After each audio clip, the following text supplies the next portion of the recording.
વિભાગે અલગ અલગ જગ્યાએ દરોડો કરતા કુલ 8 જેટલા વાહનો સીઝ કરવામાં આવ્યા। આણંદ જિલ્લાના ભૂસ્તરી શાસ્ત્રી શ્રી રવિ મિસ્ત્રી સાહેબની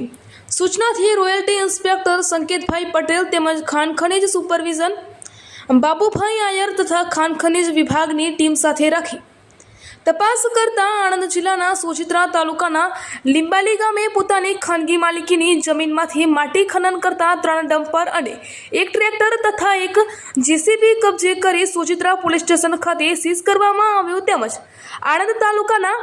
નાપાડ વાંટા ઝાલુ તલાવડી પાસે પોતાની માલિકીની જમીનમાં ખનન કરતા 2 ડમ્પર તથા 1